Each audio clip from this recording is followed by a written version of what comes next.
Hi, my name is Perry Cooper and I'm a 3D and motion graphics designer working in the advertising industry and posting animations regularly to Instagram. In this series I'm going to show you how to create this fun looping factory scene from start to finish using Cinema 4D R20, OctaneRender 2020 and After Effects 4 Post.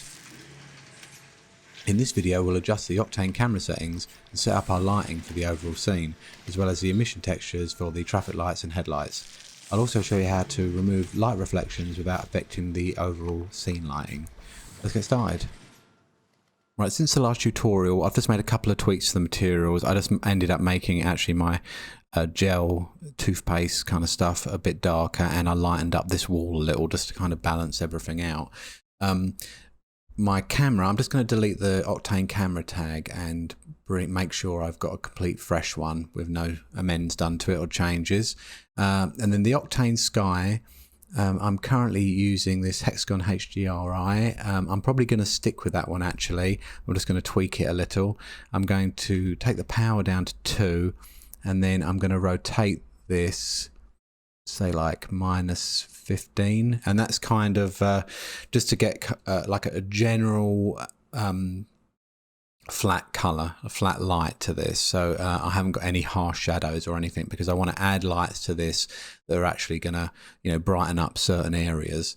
What I'll do is actually, if I go to the camera tag and then go to camera imager and enable that, I'm going to play with some settings in here. I'm going to up the exposure to like 2 just to brighten that up a little, and I might bring this gamma just down a tiny bit.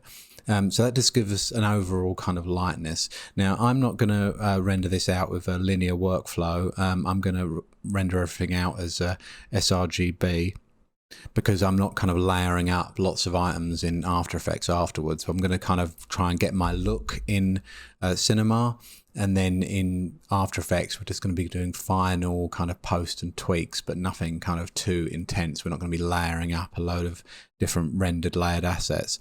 So that's kind of the workspace I'm going to be working in, and so now we can just add some lights. So let's bring in a Octane area light. And by default they come in about 200 by 200. Now this first one I'm going to change the size to quite wide. I want it to be about 2400 by 50. So what I want to do is actually create kind of like some strip lights that you might have in a a facility like this, even though it's a toy one. So let's rotate this around through 90, -90, so that's pointing down. And then I'm going to go -90 in the other direction. Probably, yeah, about 1600 in the Y. Let's just look over here. I'll go to another camera angle. And I'm going to create a couple of these. And then I'm kind of guessing these are acting like strip lights. So I'm going to position one kind of over here in between our tube and that back wall. And let's just bring this back so it's kind of centered. So I think that's cool. I just want to take down the power. Maybe we'll go like, let's try 70. It seems quite bright, but let's change the temperature. So the temperature setting, you can go all the way down to 500, and that gives you this red, which is pretty intense, all the way up to 1200, and it gives you this kind of bright blue. So it depends what kind of look you're going for, but you can kind of use multiple lights to get different tones of color. I'm going to set the temperature of this to about, about 3000. And then power wise, I'm going to bring this down quite low actually. I'll probably make it like about 10. So, we're getting that, I'll turn that off. So we're getting that nice bit of kind of overall light there. And I'll give these a name. I'm going to call this interior front. And then I'm going to duplicate that and I'm going to call this interior rear. And this one I'm going to bring back in the scene. Let's have a look.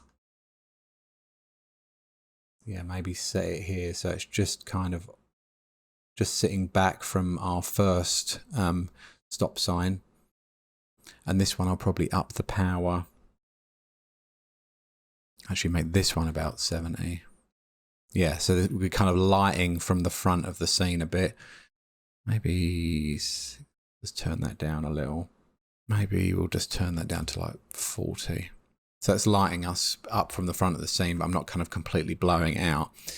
Okay, so with that done, I want to light up the inside of this tunnel. So I'll create a new Octane area light, and I will go into another view, and I'm going to bring this in and kind of put it in the tunnel like a, you know, like a strip light at the top of a tunnel that you might get. So I'm going to rotate this through 90, scale this down,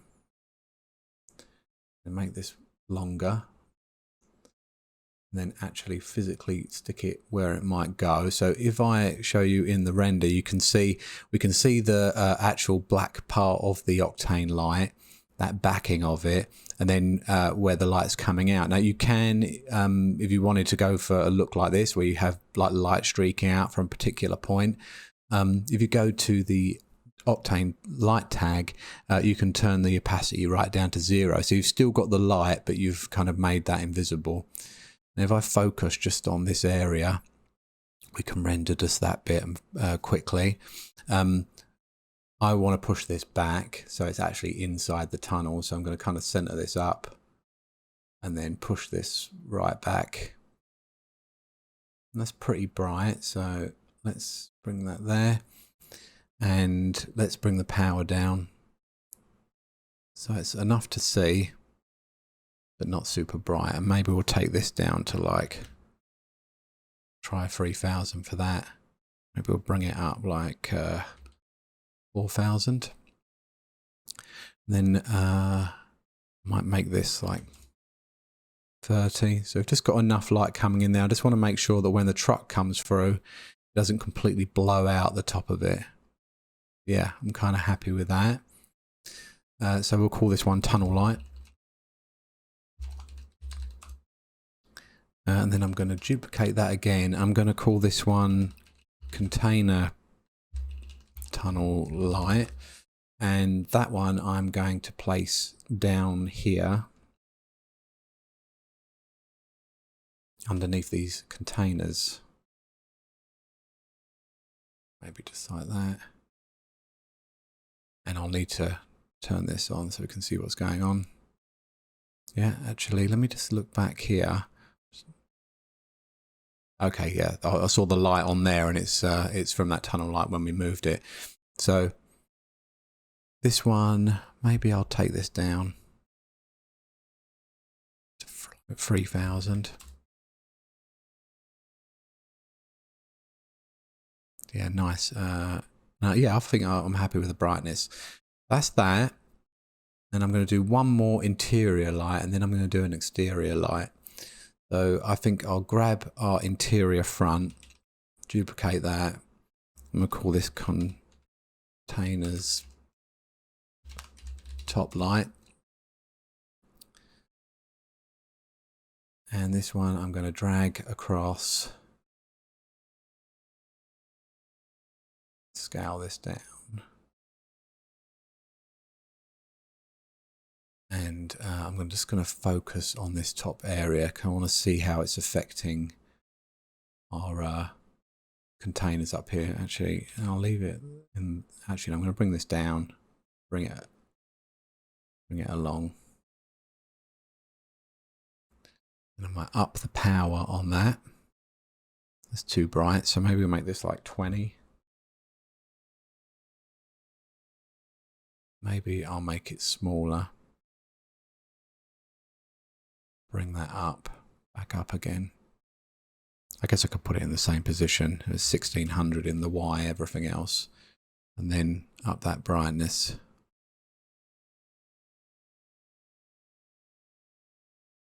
I think if I bring this back, I want to see if I can get some shadow. There you go. So I want to get this kind of shadow coming down. Maybe I'll bring this across a little. Yeah, so we're kind of, that light is kind of casting across. Maybe I will up the power a little. Yeah. Okay, so let's have a look at how that's looking overall. I've just got this currently set to 500 samples, so it only takes like 20 seconds to render this out. But I'm kind of liking, we've got our overall light, then we've got kind of a light in here, light in here, light in here, and then the other light I want to look at is the light from outside. So if we drag through the timeline, you see it's currently going into complete darkness. I want it to kind of look like maybe it's going outside. So I'm going to do that by grabbing another light. So get another OctaneRender light. And we'll pull this across. I'm going to make this bigger. And you can see the bigger we make it, the brighter it gets. It's like a physical light. I'm going to kind of point this in a direction, possibly like it's maybe sunlight. Not like that. It looks like a bomb's gone off. So let's bring down the power maybe. Actually, we'll bring down the size a little. Yeah. And then I want to make sure this is kind of set to, the temperature is obviously set halfway, which is kind of a white light. I'm going to push it more to the blue. So we've got this blue light coming from outside. I want to kind of have it casting across here so we get some nice shadows and picking up some of those highlights on the materials that we created. I might just make this a little bigger.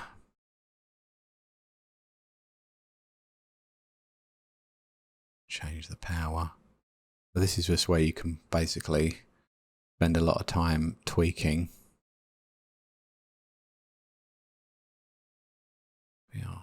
Scale.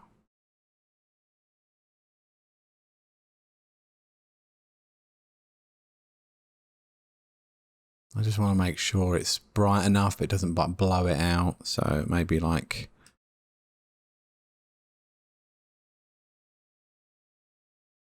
and then maybe that temperature I won't make as blue. I just want to make sure that, yeah, we're casting some shadow and some light. So that looks nice. And it's far away enough that our truck doesn't go into it. I might actually bring this down a little. No, I think I ruined it.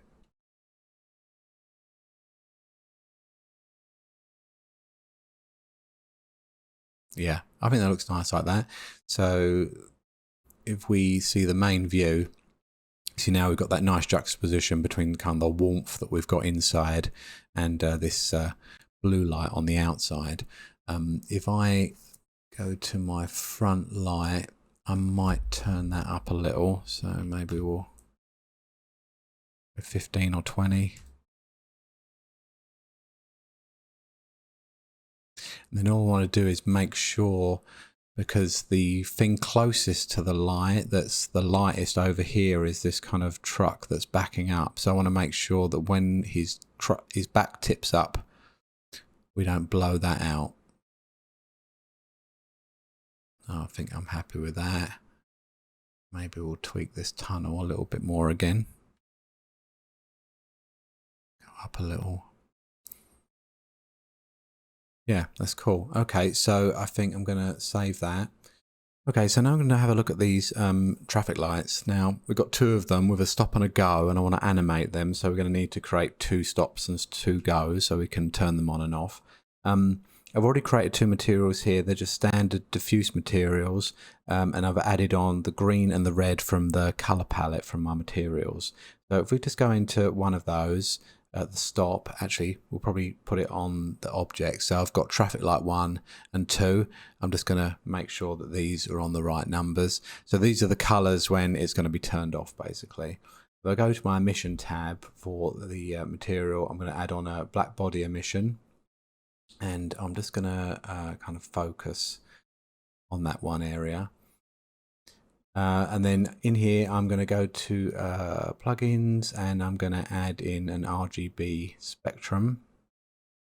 And that kind of really blows out the color. We're going to change this to kind of a red. So maybe we'll go something like that. And you see it completely blows out. Obviously, the hotter the light is, the brighter the light is, the whiter it gets.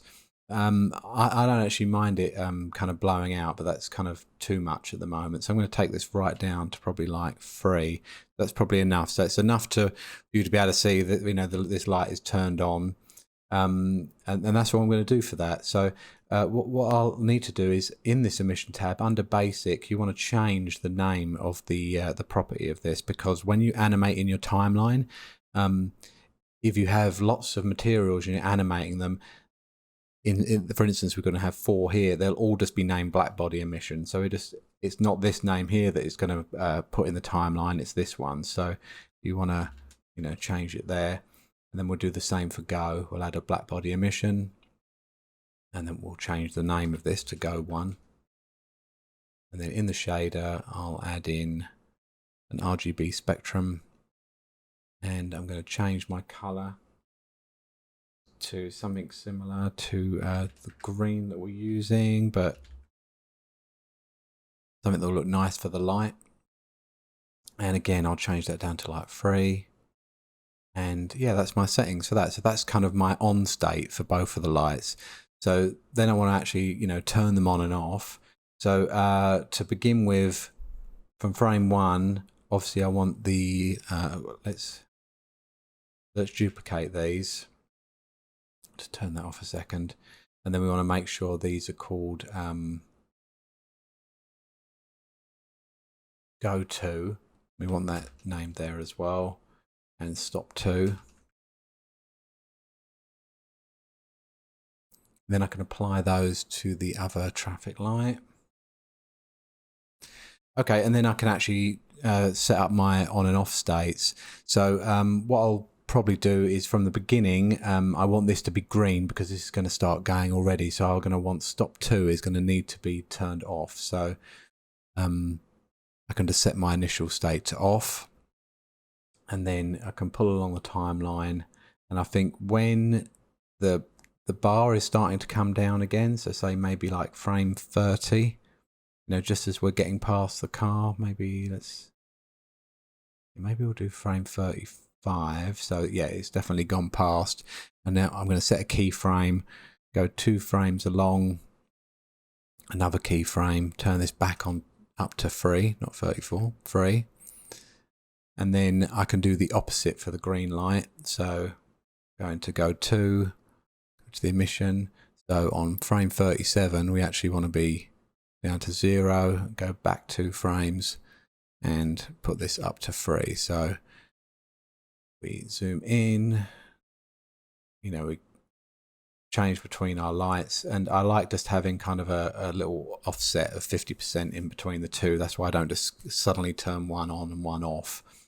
So what I'll do is just go through and have them turning on and off at the right points, and then we'll just add the headlights on the car. Okay, so similar to the traffic lights, I want to add these lights onto the headlights.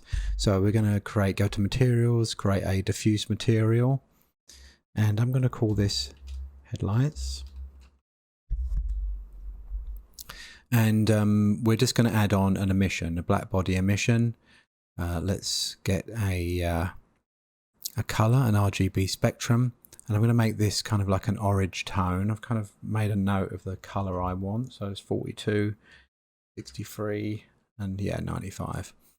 So that's that. Let's put this on this car. So this is truck 1.2, I think. Let's drag that on. Yeah, so there's our headlights. They're pretty bright. So I'm going to turn this down to about 5. And I think we'll leave it at that. Now it's quite bright, but most of these cars we don't actually see the front of them, apart from the one going around the corner. But I want enough light to come out so that as the car comes in, let's turn that off.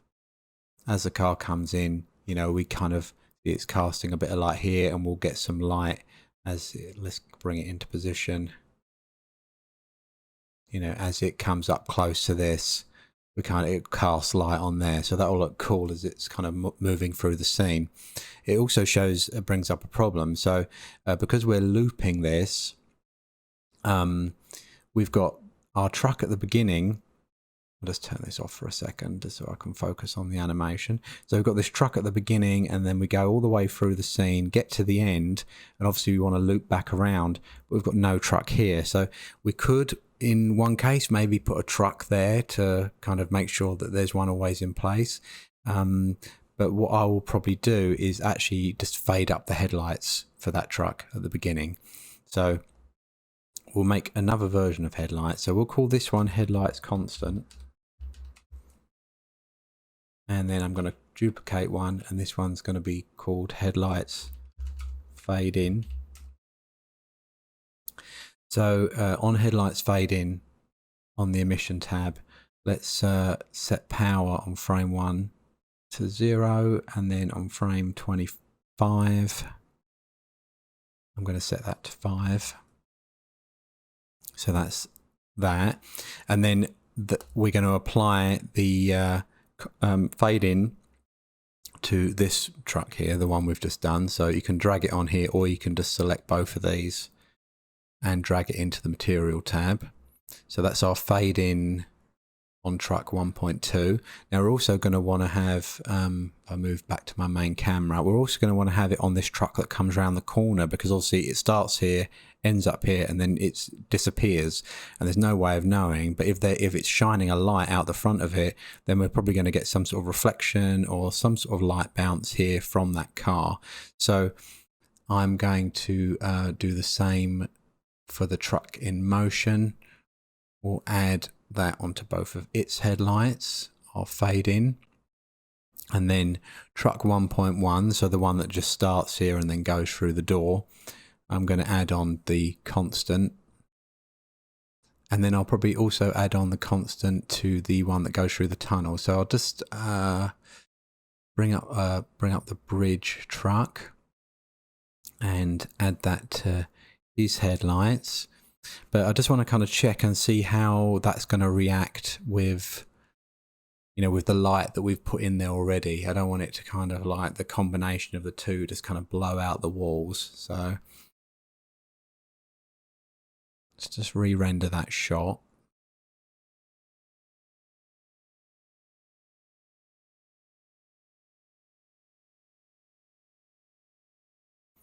And let's just focus on the tunnel.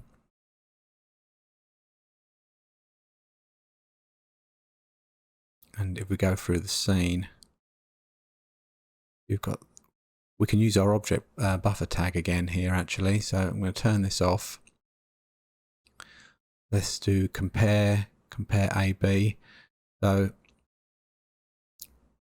oh no, I want to store render buffer. And so that's set as that. And then what I want to do is we'll turn those, or I'll just delete those lights. We'll re-render. We'll see what difference it makes. It's not a huge difference, but it is going to make a difference when it's moving in and out. We are probably going to see some light moving. So if that's the case, I'd rather have that kind of additional light play, additional animation. So I'm just going to turn that off. And so that is the headlights for our trucks. Okay, an issue you might find in a scene like this with lots of glass, lots of reflective objects, is here I've got this tube and we've got this line on the front here, and this is from the light that we've got up the top, this one here, interior rear. So I want to cast the light from that light, but I want to remove it from the reflection. Now, if I go to this interior light, let's just focus in on this object. If I go to the interior light, and take down the opacity of that light, even though I've taken down the opacity, so it's got rid of the black sort of backing to the light itself is still visible in the reflection. But what I want to do is actually get rid of the reflection but keep the light in the overall scene. So let's just leave opacity back to 1, and actually no, we'll take it down. We want to get rid of it anyway. Okay, so we'll leave that at 0, and then for the interior rear light, so to remove it, if we go down to the tube, so the actual model of this tube, what we want to do is add on this Octane tag, and if we look through the tabs, to this one, object layer. So you've got use light path mark currently set to disabled. If we enable that, then it comes up with these numbers and letters.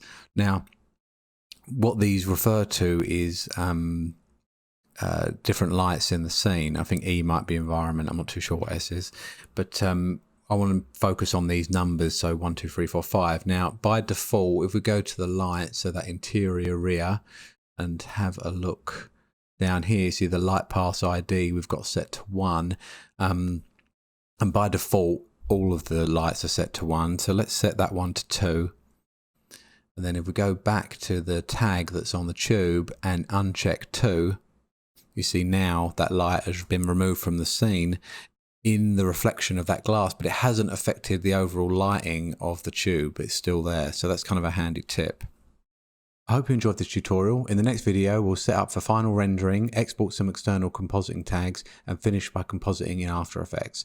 If you haven't already, please subscribe to the YouTube channel and stay tuned for new videos.